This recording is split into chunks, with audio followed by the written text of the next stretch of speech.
Crônicas do Amanhecer. Por Feijão, Centro Espírita Allan Kardec de Balneário Gaivota. Balneário Gaivota, 20 de junho de 2024. É possível ter gêmeos de pais diferentes, como Juliana Paz em nova novela da Netflix, parte 2. Dois meninos, gêmeos, cada um dos bebês é filho de um pai diferente. É assim que Juliana Paz apresenta o drama de Eliana, sua personagem da primeira série brasileira de melodrama da Netflix, Pedaço de Mim, ainda sem data de estreia. O caso escolhido para ilustrar a trama é conhecido como superfecundação heteropaternal, quando dois óvulos da mesma mulher são fecundados pelo sêmen de dois homens diferentes durante um único ciclo menstrual. Para entender sobre a condição, você conversou com o ginecologista obstetra especialista em reprodução humana, Waldemar Carvalho, que explicou esse tipo de gestação extremamente rara em humanos. Pode acontecer quando uma mulher que está ovulando, mantém relações sexuais com diferentes homens em um curto período de tempo. Um óvulo é fertilizado por um dos parceiros, e o outro óvulo pelo parceiro seguinte, diz o especialista. O médico conta que a predisposição genética para a ovulação múltipla pode estar presente em algumas mulheres, especialmente se houver histórico na família de gravidez gemelar, gêmeos não idênticos ou bivitelinos. Apenas 20 casos no mundo atualmente, são conhecidos apenas cerca de 20 casos no mundo, segundo uma investigação do Laboratório do Grupo de Genética de Populações e Identificação da Universidade Nacional da Colômbia. É importante não confundir a gestação heteropaternal com a gestação de gêmeos bivitelinos, também conhecidos como gêmeos fraternos. Porém, nos dois casos, os bebês se desenvolvem em placentas diferentes. O médico explica que situações assim são difíceis de diagnosticar em exames de imagem.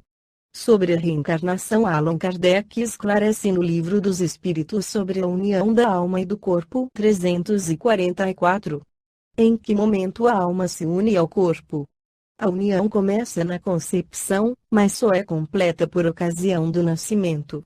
Desde o instante da concepção, o espírito designado para habitar certo corpo a este se liga por um laço fluídico, que cada vez mais se vai apertando até ao instante em que a criança vê a luz. O grito que então solta anuncia que ela se conta no número dos vivos e dos servos de Deus, 345.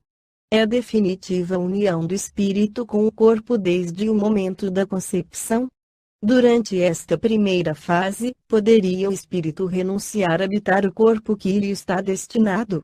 É a definitiva união, no sentido de que outro espírito não poderia substituir o que está designado para aquele corpo. Mas como os laços que ao corpo prendem são ainda muito fracos, facilmente se rompem. Podem romper-se por vontade do espírito, se este recua diante da prova que escolheu. Em tal caso, porém, a criança não vinga. 346. Que faz o espírito se o corpo que ele escolheu morre antes de se verificar o nascimento? Escolhe outro. Qual a utilidade dessas mortes prematuras? Dão-lhes causa, as mais das vezes, as imperfeições da matéria. 347. Que utilidade encontrará um espírito na sua encarnação em um corpo que morre poucos dias depois de nascido? O ser não tem então consciência plena da sua existência, a importância da morte é quase nenhuma.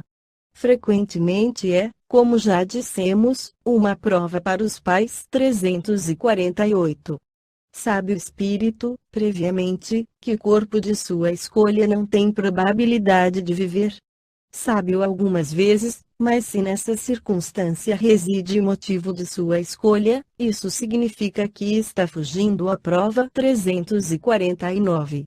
Quando falha por qualquer causa a encarnação de um espírito, é ela suprida imediatamente por outra existência? Nem sempre é imediatamente. Faz-se mister dar ao espírito tempo para proceder à nova escolha, a menos que a reencarnação imediata corresponda à anterior determinação 350. Uma vez unido ao corpo da criança e quando já lhe não é possível voltar atrás, sucede alguma vez deplorar o espírito à escolha que fez. Pergunta-se, como homem, se queixa da vida que tem? Se desejaria que outra fosse ela? Sim. Se arrepende da escolha que fez? Não, pois não sabe ter sido sua escolha. Depois de encarnado, não pode o espírito lastimar uma escolha de que não tem consciência. Pode, entretanto, achar pesada demais a carga e considerá-la superior às suas forças. É quando isso acontece que recorre ao suicídio 351. No intervalo que medeia da concepção ao nascimento goza o espírito de todas as suas faculdades. Mais ou menos, conforme o ponto desse intervalo em que se ache, porquanto ainda não está encarnado, mas apenas ligado. A partir do instante da concepção, começa o espírito a ser tomado de perturbação, que adverte de que lhe soou o momento de começar nova existência corpórea. Essa perturbação cresce de contínuo até o nascimento. Seu estado, nesse período, é quase idêntico ao de um espírito encarnado durante o sono. À medida que a hora do nascimento se aproxima, suas ideias se apagam, assim como a lembrança do passado, do qual deixa de ter consciência na condição de homem, logo que entra na vida.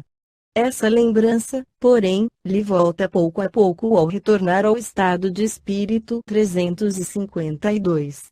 Imediatamente ao nascer recobra o espírito a plenitude das suas faculdades. Não, elas se desenvolvem gradualmente com os órgãos. O espírito se acha numa existência nova, preciso é que aprenda a servir-se dos instrumentos de que dispõe. As ideias lhe voltam pouco a pouco, como é uma pessoa que desperta e se vê em situação diversa da que ocupava na véspera 353.